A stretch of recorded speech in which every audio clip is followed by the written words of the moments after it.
Have you ever made a big river call with a bluff catcher where a minute later it was clear to you that it was a big mistake? Or have you ever bluffed off your entire stack because you were tilted after a villain sucked out on you in the hand before? Then you're in the right place here. Because today I'm interviewing Dan Heskett, one of the top poker mindset coaches and poker hypnotherapists in the world. He has worked with many of the top cash game players and tournament players in the world, including WSOP main event winner Greg Merson, as well as players in most of the biggest televised cash games such as High Stakes Poker, Live at the Lodge, and Hustler Casino Live. And he's a poker player himself. Today he is here to give you his best tips about avoiding mistakes at the poker table. He will tell us how to make better decisions when under pressure, what you can do when you're in a downswing, and what quick exercises he recommends just before a session to improve your win rate. Dan, as a poker mindset coach, I have to ask you, when was the last time you did something at the poker table where it was clearly due to a mental game leak? I would say the last time when I think about mental game leaks that I would still have, a lot of it's about paying attention. I think that a lot of time in the mental game, a lot of it is avoiding paying enough attention. So, for example, sometimes it can be pain avoidance. One classic example is in live poker or online, but a lot in live poker. Someone does a big bet on the river and someone snap calls. And the reason they snap call really, really fast is because they don't want to invest the time and energy and then make a mistake. They'd rather get it out of the way. It's kind of like ripping off a Band-Aid. So I think a lot of the time, people don't pay enough attention, or they try and make quick decisions in order to do that. And while I'm certainly not perfect, it's something I put a lot of work into. And but that's the fun thing about mental game. I think there's always some room for improvement. Yeah, definitely. And it's a very good point about the river calls, because I think that is a huge leak for many players. And funnily enough, you said that a lot of players will just snap call there so that they make the decisions easier. Now, for myself, I have noticed I think about it for 5 minutes and I still arrive at the wrong decision then, and I will call. Why is it so hard for humans to just fold when to everyone else at the table it seems clear that he has the nuts and you have to fold, and we still can't push that button, or the imaginary button, if we play live? Well, I think that there's an interesting exercise you can do. And I think the good exercise to do is to ask yourself, well, what would happen if every time you fold in a river, you could just press a button and you could see what your opponent had? And you could always know, even if you folded, what do they have? Would that make you fold less? And I believe the answer is, would it make you fold more? And I believe the answer is yes, people would fold a lot more.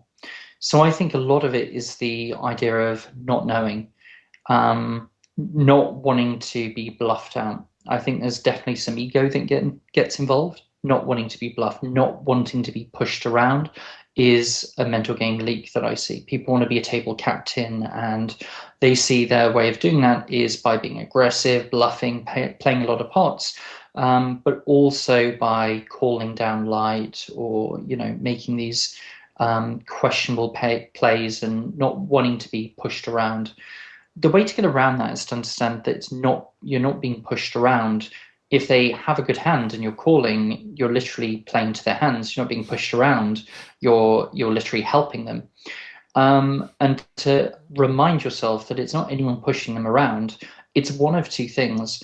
Either they're not bluffing enough, in which case then to exploit them, you simply have to overfold rivers, or they're over bluffing, and in that case, you need to call more rivers. And to take a step back, people get lost in hands a lot. And I think what a really good exercise is, rather than getting into the, oh, well, he saw me do that hand 5 minutes ago, or he blinked 3 times, or he paused 3 seconds before putting in the chips. I think a better way to think about it is to think, okay, on just more of a global level, on this line, which is bet, bet, bet against unknown, On an ace high board, do I expect them to be over bluffing or under bluffing?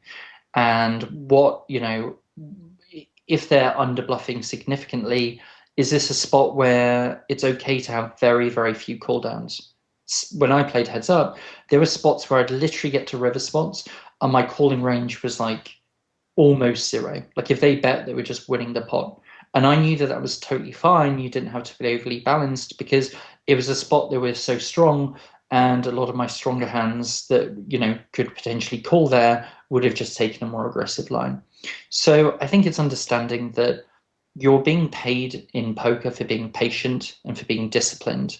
And part of that discipline is being able to fold, knowing sometimes you're not going to get the information, you're not going to get the satisfaction of saying, oh, I knew he had it. I call it Daniel Negreanu-itis, right? There's so many hands of Daniel Negreanu calling people's hands and then calling anyway. Yeah. Like he's like, oh, you got Jack 9 of clubs, Jack 9 of clubs, it's Jack 9 of clubs, call. They've got Jack 9 of clubs. And the reason is, I believe, I don't know Daniel personally, the reason is he wanted to be proven right. He had such a strong inclination, and for him, it felt good to go, you've got Jack 9 of clubs, call, he's got Jack 9 of clubs. It's an ego thing. It's actually, it feels good to be right, even though you made a losing call. Yeah. But also a lot of the times players don't want to acknowledge that someone has that Jack 9 of clubs that makes the nuts or something like that. So they will try, and at least this is how I used to be. Now I have worked on this, but a lot of the times, like I would have top set and the flush came in on the river and a passive player would now overbet the pot, and I would be like trying to cling on to it and say, well, maybe he does that with middle set and I have top set or something like that. So really this desire not necessarily to think that you're right, but why is it so hard to actually really fold when, as I say, if you step away from the table, it seems obvious, it's a trivial fold, but when you're in the moment, you just can't get over that? So when you're in poker, when you're playing poker, you're in a state of stress. It's the same thing if you're public speaking. It's the same thing if you maybe go to the dentist to get a tooth taken out. It's the same thing if you are driving. You're in a state of low to moderate stress. And when you're in these states of stress, what happens is it's essentially emotions are being triggered.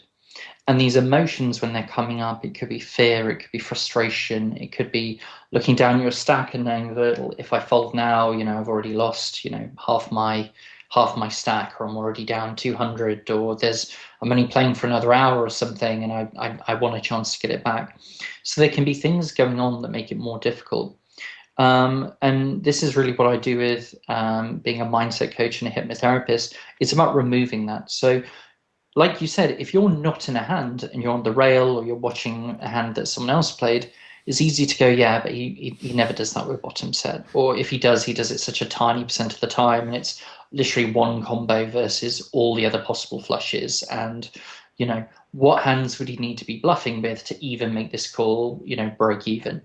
And then you look at some of those and you're like, there's no way, I always think it's interesting to think about, could I find the bluffs there? Like, what is the bluff that would need to happen? And would I be good enough to find a bluff there? And if the answer is no, and you assume your opponent is worse, that's helpful. If the answer is yes, then it's important to understand, well, what a lot of poker players do is they say what I would do in that situation. And it's actually leaked some very, very, very good players who have done the work, who can find the bluffs. And they just go, oh, of course he turns the bottom pair into a bluff here. Of course he does this, because they would do that and it's easy for them. And so what they do is they tend to kind of overrate the abilities of opponents. What I think is helpful, once you understand the mindset things and the stress and the emotion that makes it harder to fold, is to understand that, okay, if you have a leaning in a certain direction, let's say you're overcalling rivers. Well, firstly, I would look at a data set. So if you're playing online, I would look at all the bet lines when you've check called, and literally get a pen and paper, do a line down the middle, and do a W for won the pot and an L for lost the pot. and run through 100, 200 and just do the lines. And once you've done that sample size, actually count. And if someone on average bets, I don't know, let's say 75% a pot on the river, well, you need to be good, say, 27% of the time roughly, or maybe 30% of the time, depending on how much they bet.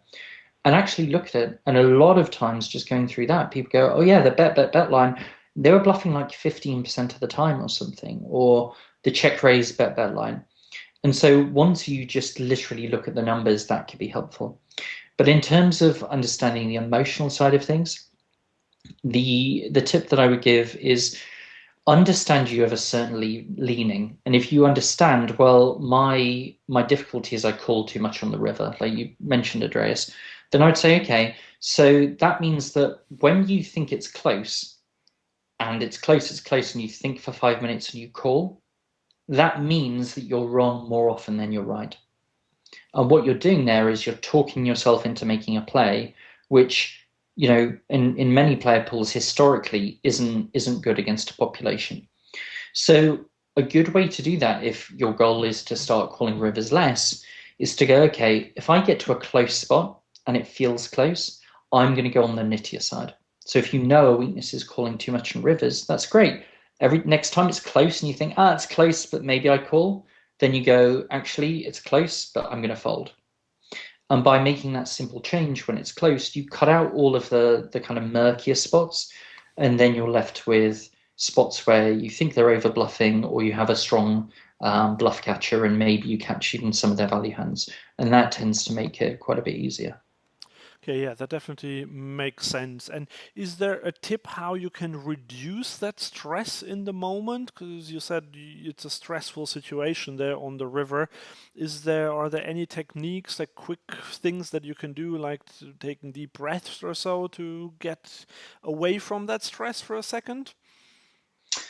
Yeah, I think there are. So I would say there's things you can do within a hand, or things you can do before the session. And I think both have their part. So rather than just talking about things within the hand, I believe very strongly in having a mental game warm-up. I think it's one of the most important things and one of the highest plus EV things to do. And I recommend if you're playing long sessions, you should do one every 4 hours. So if you're just playing a cash game session for 4 or 5 hours, do one.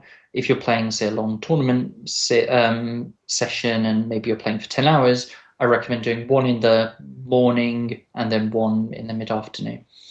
And the exercise I recommend is called release tension, set intention, which is very simple. You squeeze all the muscles in your body and you release. And you do that 3 or 4 times. So squeeze, release, squeeze, release, squeeze, release, squeeze, release. And what that does is you get a little bit of a rush to the head, you get a bit of oxygen, and you've now primed yourself to change your state. So now you would say, okay, I'm going to play a poker session in 10 minutes. What are the 3 words I want to describe me in this session? It could be focused, it could be confident, it could be aggressive, it could be fearless. But usually most poker players want some combination of those. And so then you would close your eyes and simply imagine, what does it feel like when I am really focused at the poker table? What am I focused on? And just get a sense of that and really feel it in your body. And the next thing would be, say, confidence, right? What does it feel like to be really confident? What's the time I played poker and I felt really confident, really in control, and knew exactly what I was doing, and get a sense of that. And third one, let's say aggressive, being really aggressive or really fearless, and just, being very optimistic about, taking these aggressive lines or betting big or not worrying about the check raise, whatever that looks like. And then you simply mix those feelings together. So you imagine being confident, feel what that is, being focused, what does that feel like, and mix them together. And then you would have the third one saying being aggressive or being fearless. And imagine all those 3 feelings mixing together, making some new kind of like mixing the ingredients of a cake, and then turn those feelings up, make them stronger and stronger in your body. And when they won't get any stronger, eyes open. So that's a really good technique, and you can do that in usually about 1 minute, maybe 2 minutes, and that will prime your state for the next 4 hours. So that's what I recommend. I know a lot of your audience play live, so you can do that in a casino. When I was playing in the Hippodrome, I would do that walking up the steps. So people who've been to the Hippodrome in London, there's about 3 floors of steps. I would do that exercise literally as I walked up, And then by the time I got to the top of the steps, I'd feel ready to go. The second thing is what you can do in game. So if you realize that sometimes people get nervous, you start panic breathing. And if you're panic breathing, you're not going to feel relaxed. You're not going to feel calm. And you can control your physiology in a way by literally getting more oxygen, which will make you feel calmer. So rather than panic breathing, just start taking slow, deep breaths in through the nose, out through the mouth.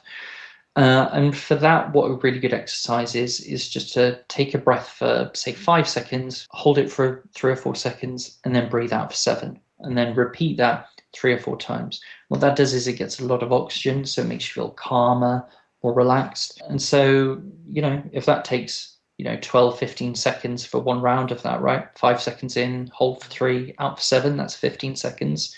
If you have a big decision on a river or you're waiting for your opponent, then it might be good to do some breathing exercises and just allow some of that tension to dissipate. So by warming up before a session and then doing some deep breathing during, it helps to keep calm, it helps get rid of that panicked, rushed feeling. And that usually will lead to you being less emotional and being able to make better decisions. Wow, this really makes sense. Yeah, some very good tips there. I need to try that out. Just something else now. I'd like to pivot back a bit to the fear. So you talked about fears, and I feel like a lot of decisions at the poker table are fear driven. We're afraid of losing a big pot. We're afraid of walking into the nuts. We're afraid of getting outdrawn. We're even afraid of losing our customer and not making a lot of money with our big hands. Where does all that fear come from, and what can we do anything against that fear? So I think the way to think about fear is it's something that we learned thousands of years ago, and it's literally imprinted in our DNA. So if you imagine we all lived in a jungle or whatever 10,000 years ago, and there's lions, tigers, bears, and there's a lot of scary things. And so if you hear a noise in the distance, or you hear a noise, it could be anything. It could be a tree, it could be a frog, it could be just any kind of normal sound, or it could be a tiger coming to eat you. And so in that instance, just running away and being scared is going to be plus EV for your life, right? It's not about being fearless. If you find a tiger in the forest, you're not going to win that fight. And so we've evolved to have this fear response, to have this anxiety response. The thing is, we're not in 8000 BC now, we're in 2024, and there are no tigers, there are no lions, there are no bears that, they still exist, but they're not going to attack us when we're at the poker table. And so it's important to understand that, fear isn't helpful. And, so I think a good way is just to go back to the logic. What is actually going on here? What do you believe is the right play?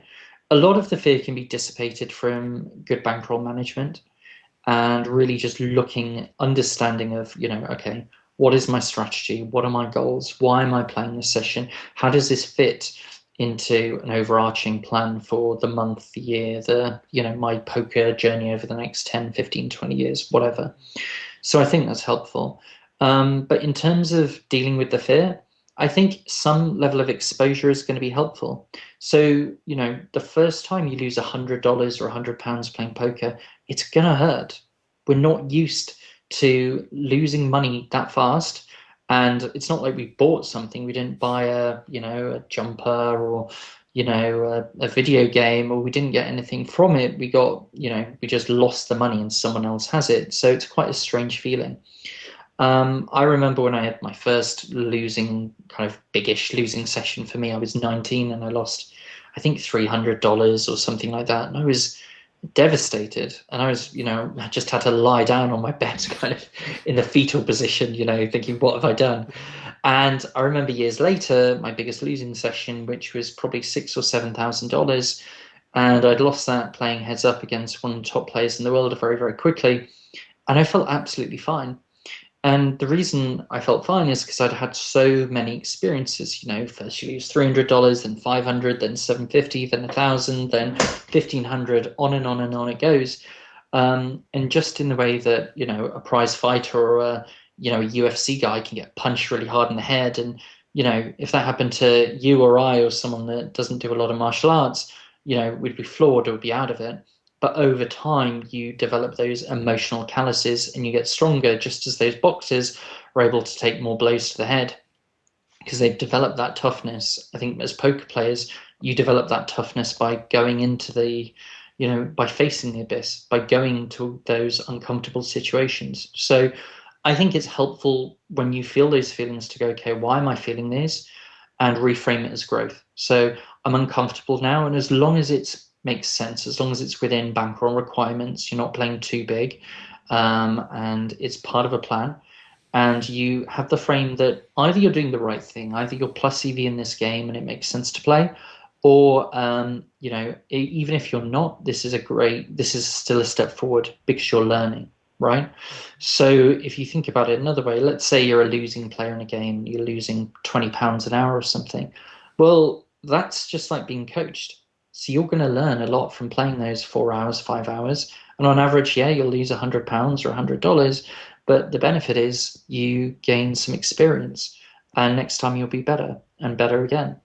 And I think all the best poker players have heard this about Phil Ivey. He claims that you can always learn something from a poker table and from a session. So if you sit down in a session, understand that I'm gonna learn here. Hopefully, I make money. That'd be great. But either way, whether I win or lose, I am gonna learn. I'm gonna get better. I'm gonna learn something about my opponents. I'm gonna learn something about myself. I'm gonna pay attention to the hands I'm not in. And so I'm going to make this time as valuable as I can. There is a different kind of, it's also a mental game league, and basically every one of my students who are all live poker players, they all kind of seem to have that, because when you play live and you're card dead for a while, you just get bored and play hands that you shouldn't play. So often when I have a session with a student, would look at hand histories, and the first thing he'll say is, I know I shouldn't have played this hand, but I did it. So this is when they call with 7-4 suited on the button after someone in early position raised, or you call the suited connector in the small blind despite there having been a huge raise and so on. Why is that? I mean, obviously it's in some ways boredom, but how can we all actually avoid these situations? Yeah, it's a good question. And the interesting thing to think about is that some people get bored playing like 6 tables online. And to a live player, he's like, well, I played one hand in the last 90 minutes. And some guys are complaining about, only playing a hand every 5 minutes or 3 minutes or 2 minutes. That seems insane to me. But the thing is that people can get bored playing online, 6 tabling rather than 10 tabling or whatever. And people can get bored 1 tabling live. The thing to think about is that maybe some of your audience have meditated. It's something that I do. I plan to do more of it. But when you have a really good meditation class or a session, what you find is you're literally there with your eyes closed. You're scanning through your body. You're focusing on your breath. You're doing whatever. It's not boring. Now think about that for a second. So you literally aren't even looking at something. You're paying attention to your breathing. Now, in terms of stimulation, in terms of something that's active, you can't pick something more boring than paying attention to your breath. You can't, and yet it's not boring. Now, why is it not boring? The reason it's not boring is because there is a quality of attention. There's a quality of focus which makes it interesting when you start picking up on those tiny details. And the same is true for poker. So if you go in with the mindset like, okay, well, really hope I hit some pairs and hit some flops and I'm here to play, you have to kind of surrender and go that you don't know what's coming. Maybe you're going to run great and you'll be V-pipping 35% and it's they're all fine opens because you just keep hitting hands and it's just really good. And maybe you're supposed to be V-pipping 10% or something because it's a really tough session. Both those things can happen. But I think you have to think about it in terms of the reason those guys are getting bored and the reason that they go, well, I'm going to play 7-4 suited on the button is because they're actually not paying enough attention. Because if they were, they would realize that every single hand their opponents play, you're getting so much information. Every single hand they play, you can think about, their tendencies, how they, their mannerisms, their timing, their bet sizing. You can see at Showdown what kind of hands they played. Sixth Street, right? The idea of looking at them after a hand is over and how did they respond. There is so much information. There is information on, how people act, pre-flop, right? Like the classic one I've seen that works so well for me. I just print money when I do this. Is when someone kind of is looking at their phone, they look at their hand, raise, and then they start looking at their phone again, and you know that they're so capped. Like there's no way they're going back to their phone casually if they have aces, kings, queens, jacks, tens, ace, king, ace, queen. So, that's a spot, for instance, where you can, if you're on the button there, you can three bet extremely, extremely wide and be fine, because you just know you're basically not getting four bet. And so you're kind of, can put them in really difficult spots. But that's one of those things where you need to pay attention to all, I don't know how many hands are dealt now live, maybe 18 or something, I would guess, but I could be off. And you might only get one of those every 2 hours, a spot where you see them looking, they're talking to someone, or they're on their phone, and then they raise, and then they go back to talking. You just know they're not that excited. But that, if they've raised to, 10 in a 1-2 game or something, and you three bet, and then they fold, and you've just taken down the blinds, and that you've just made an extra £13. You do that twice in a session, and suddenly those extra £25 a session add up. So I think that understanding that the answer is pay more attention.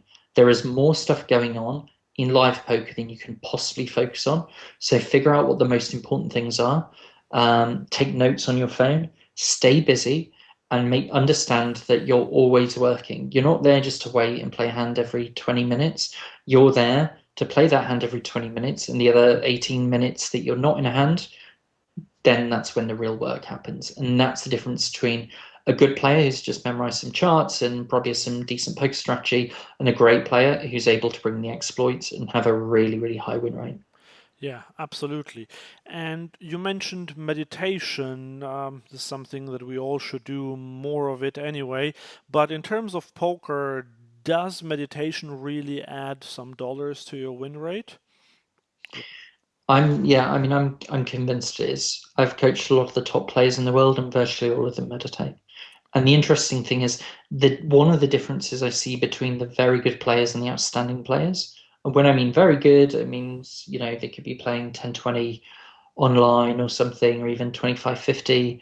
And so, very, very, very accomplished players. The difference between those guys and the guys playing Bobby's Room or the guys playing Triton, things like that, is the length. So an interesting thing with meditation is there isn't a cutoff point of, getting benefit, which there is with almost everything else. So for example, if you work out for an hour or you work out for 90 minutes, it's not going to be, 33% better to work out for that extra 30 minutes. It will be probably better, but it might only be 10-15% better. But with meditation, because there's a cutoff effect, right, the gains become less and less. The same is not true with meditation. So meditating for 10 minutes is literally half as good as meditating for 20 minutes, which is half as good as meditating for 40 minutes. So while meditating for 10 minutes, 15 minutes is really, really great, and you're still in the top 10-15% of poker players if you just do that. And you've got Headspace, one of the apps. I recommend using the apps. Just makes it a bit more interesting and a bit more reliable, and you can track it. But if you are really serious about really getting to the elite level, you could be meditating more. And I know people say they're busy, they haven't got time. I'll just make this point. Ray Dalio is one of the richest guys in the world. He's the biggest sort of hedge fund manager. He's worth, I think, 25-30 billion at this point. He meditates 40 minutes a day, 2 20-minute sessions a day. You cannot say you're busier than a guy worth 30 billion who's created one of the biggest companies in the world. You can't. No one can argue that listening to this. The fact you're watching a YouTube video means you have more time than Ray Dalio. So if he has 40 minutes a day, the fact of the matter is you're making a decision not to meditate. And and you could. And if you did get that average up to, I would say good is like 50 minutes a week, so 5-10 minute sessions. If you got that up to 2 hours, 2 hours a week, so maybe you do some 10-15 minute sessions and then one longer one, maybe a 45-minute one on a Saturday or a day you don't grind or something, that is really what is kind of at super elite level. So a bad poker doesn't meditate. An okay poker player meditates haphazardly, sometimes, occasionally, maybe before a session or whatever. A very good poker player will meditate, several times a week, maybe before sessions, maybe 40 minutes a week. And a great poker player will meditate virtually every day, and they'll do longer sessions as well. Okay, so according to your definition, I'm an okay poker player then. I definitely need to step up my game in this regard. But one of the things that you are very keen on, that's hypnotherapy in terms of poker. If you could just explain quickly what's the difference between hypnotherapy and meditation, or what approaches are there, and how does hypnotherapy help poker players? Sure. So, hypnotherapy, the state we use of hypnosis, is very much like meditation. So, it's not like being asleep or unconscious or anything like that. That's just a term that hypnotists use to seem kind of magical or mysterious. You're very much awake. In fact, you're more aware and you're more observant than you normally would be, just like a meditation. So, your eyes are closed and you're calm and you're focused. And the reason we use it as a state to do kind of inner work, deeper work, is simply because it improves visualization, improves your ability to have recall, and it helps you sort of connect with feelings and things you've done during poker or trading, which is the other kind of group of people that I work with. And hypnotherapy is really about changing the way you think, changing the way you feel. So for a lot of poker players, a lot of emotions come up. The two main emotions that come up for poker players are fear, which could be anxiety, could be scared of running a big bluff, feeling intimidated if there's a really good player to your left and he keeps three betting you, whatever. And then frustration, which is, again, that's broken into two parts. So there's being frustrated at things. Oh, I can't believe this guy keeps three betting me, he always has it. Or, oh, I can't believe that, the games are really bad and there's no fish on my table, whatever. Or mistake tilt, essentially, which is being angry at yourself. So, I can't believe I called him again. I'm such an idiot. That sort of, those sort of thoughts. So, hypnotherapy is really like running antivirus software. We picked up these beliefs, these emotions, these mental habits throughout our life. Most of the beliefs and the programs we run in our mind are helpful, right? We learn from our parents most things, how to walk, how to talk, how to, do many of these things. But sometimes we pick up limiting beliefs or negative emotions along the way. Hypnotherapy is like running a really powerful antivirus software, and it's really aimed at finding those negative beliefs, those negative triggers, and dissolving them so that you're essentially able to get rid of those triggers. So if before, you'd lose 2 binds and you start to get tilted, well, that's just a tilt trigger. If you find that and you work through that, then suddenly now you can lose 2, 3, 4 binds and you won't love it. You won't be jumping for joy, but you'll be okay because you're not having that anger triggered. Same thing for anxiety. Before, you might be, scared of running a bluff or scared of, getting caught out. And so you knit up, or maybe you get a bit, anxious about making a mistake or looking bad. This happens a lot with people who play live and are played on feature tables, and especially if they're playing against other good regs, they don't want to make a mistake, so they'll knit up. That's why a lot of people can kind of run over final tables, is because if you really don't care and you're not worried about going out in eighth, then that kind of unlocks an extra level. So hypnotherapy is just a tool to get rid of those emotions, to get rid of those negative thoughts and behaviors, and then we simply replace them with positive ones. So how do you want to feel? Well, we've already said that. You want to feel confident, you want to feel calm, you want to feel aggressive, you want to feel switched on, ready to go, looking forward, you want to be focused on your opponents, picking up reads. If it's online, you want to be writing notes, you want to be color coding, assuming you're playing on a site where you can do that. If it's live, you want to be making mental notes, or maybe even putting things on your phone in a break or even under the table. and you want to be paying attention to player tendencies. Okay, that really makes sense, and I'd like to get back to that later, but I just have a different type of question now because you mentioned confidence, and that is something very interesting. And I've talked to many very successful poker players, and all of them at some point in their career, and actually more than just once, it happens every so often, they will lose confidence in their abilities. So they were massive crushers, but then they go on a huge downswing. And what tends to happen then is they doubt themselves whether they can still beat that game that they just crushed just a few months before. What's going on there, and what can they do to counter that? I think the first thing to say is that humans are really bad at understanding variance. So I'll tell you a quick story. When I started coaching, maybe over 8 years ago now, I started working for a stable, and I played some spin and goes, and this stable was a spin and go stable, so it was the first kind of group that I started working with. And I was coaching a lot of their guys, and one of the guys jumped on a call with me, and he wanted to go over a variance sim so I could understand kind of what the variance would look like for a spin and go. And because I played heads up, and heads up sit and goes is the closest thing to a spin and go. I felt like I had a pretty good idea. I'd played some spin and goes, and I played heads up, and I felt I had a pretty good idea of what variance would look like. So I just kind of went, okay, man, sure, show me the graph, whatever. Oh, that's the win rate, okay, and yeah, and show me the graph. And this was to contextualize this is someone who'd played poker professionally for 10 years, had worked with a coach, had coached dozens of people at this point, and I was off by about 2/3.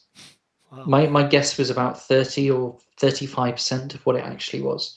It was 3 times bigger.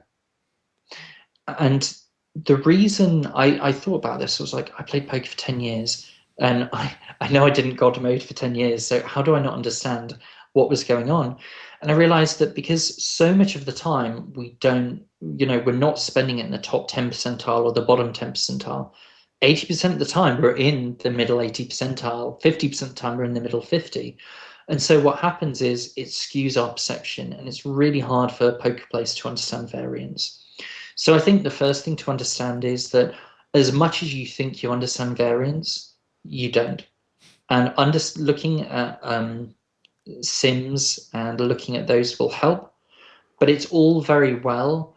It's like watching a video of a final table and saying, "Oh, there's a million up top." And I remember, seeing that and going, "Oh, this guy, look, he's not even going all in with ace king. He called a 4-bet. What an idiot. He just, it's a final table. He just got to go for it." And just thinking, "Oh, it's just because he's getting nervous. I'd never get nervous there." And I remember getting to my first live final table, and there was a lot less than a million up top, but it was still, quite big money. It would have been, first prize would have been over 6 months earnings for me at the time, and so it was quite exciting. And it really affected me. It was like, my God, yeah, there's so much money up top. And so I realized it's easy to look at that from the outside and go, oh yeah, just keep playing, and it'll be fine. So the first thing is to understand that, look at variance calculators and understand variance as best you can, but understand you'll never fully understand it. It's just something that's kind of beyond human understanding. You can look at graphs and that'll help, but there's still something that's just beyond us. And the next thing I say would do is work with a coach, specifically get them to look at that sample size that you've been losing or you've gone on a downswing, and get them to, honestly give you feedback. This is the single best thing people can do, because otherwise what happens is something like this. You go on a downswing, you lose some confidence, you probably are playing not your best in a downswing. That's just human nature, right? And so you probably, a few mistakes have probably slipped in because it's human nature. You may have stopped questioning what's going on. And so you get to that point, and then you now don't trust yourself because you're like, yeah, I think that's good. I think that's good, but maybe I'm just not good enough And that's why I think that these plays are good. And so then, because you don't trust yourself because you're in a downswing, doing that kind of self-study isn't overly helpful for confidence. So my advice is get someone who is at least as good at you, if not hopefully better, get them to run over a bunch of hands and get them to give you an honest feedback. And just assume that because that person isn't you, they're not in the downswing, they're in a much better position to give you honest feedback than you are of appraising your own performance. And understand when you do that, there are two bits of feedback you're going to get, and both are wonderful news for you. One is, this seems pretty good, keep going. Two is, you're doing this wrong, and you need to work on this, we need to work on this if it's a coach. And that's even better, because that means now you have something to do. So yeah, get help soon. Don't try and figure it out by yourself. And if you do that, you'll find that it's certainly helpful. Oh, yeah, that sounds like very wise advice there. So we talked about the services that you provide a little bit, of the hypnotherapy, meditation, and mindset coaching in general. But who can you help most? And just talk us through what would that look like if a client comes to you? What would you do with them? How would you actually help them? Sure. So what I offer is it's usually a 6 month to a year coaching program. Depends if people are playing full time, it's 6 months because it's more intensive. If people are playing part time, they have a job, we extend it over a year because the sessions will be less frequent. But usually for most of my clients, it would be people playing full time, or at least trying to go full time. And it involves doing a lot of one-on-one work. So the coaching is a 10 session package, and within that, the first session is 2 hours long. And the reason it's 2 hours is because we have a very in-depth questionnaire that takes minimum of an hour to go through in the first call, and that is a breakdown of all the things that could be affecting your performance. So it's tilt, it's anxiety or fear, it could be fear of failure, it could be how much you're studying, how much you're playing, how many tables, how long your sessions are, do you take breaks, are you working out, are you meditating, are you taking nootropics? So we run through everything, both emotional things and also kind of lifestyle things, and we get a really good hit list of where is your mental game, what are your goals. And because I've been incredibly fortunate, I've worked with hundreds of poker players at this point in my career, I've seen everything, right? I've coached people for shows like High Stakes Poker, played in Bobby's Room, people playing literally 4K, 8K in private games of No Limit Hold'em, not even like a limit game. And I've also coached people much, much lower, right, with an ABI of 50, of 100 playing online, or live people playing, 2.5, 5.10, whatever. And so when you get to that point, it's very easy to say, okay, you're here, you want to be here, and I've already coached 10 people at that level. And these are the things that they do. Right. So it could be, a client comes to me and they're studying 5 hours a week, but I know to get to that level, the average guy there studies 10 hours a week. Well, you can either try and study twice as efficiently as everyone else, which is maybe possible, but probably unlikely and very difficult to do, or you can just up the numbers. And so we basically work down the list and we work out everything. And some of that will just be, okay, you need to do this, and it'll be more advice based. And then the other stuff is the hypnotherapy. So it's really about working through blocks, so dealing with tilt, fear of failure, anxiety, motivation, procrastination, all these kind of emotional mindset blocks which stop poker players doing what they should. And whether it's a mindset issue or not, it's very simple. Just ask yourself, if I'm playing my A game, or if I'm doing my best, would I do this thing? And if the answer is yes, then it's an issue with your tactics, right? Your tactics need improving.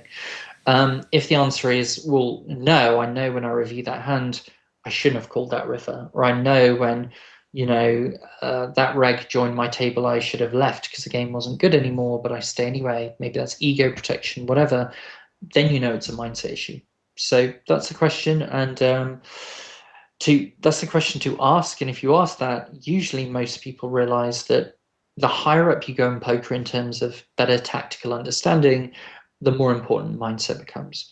Because I'm sure a lot of your guys use things like GTO Wizard, they're using solvers, they're using, some are even node locking and doing these advanced things. Watching Run It Once, we all know the stuff to do, we all know the tactics, and we all know where the information is. And people can get access to this and get very good in 6 months, a year. I mean, a client I worked with recently, he's been playing poker for 2 years, and he's already playing 100, 200. And it's because the only reason he's able to do that now as a young guy is because the solvers and the things are around now. So he's been able to study and get very good very quickly. There's no way you could have done that 15 years ago. It would have been absolutely impossible. So in one sense, it's actually an incredible opportunity to get really good at poker incredibly fast. You can improve way, way faster than you can, 15, 16 years ago when I was starting in poker.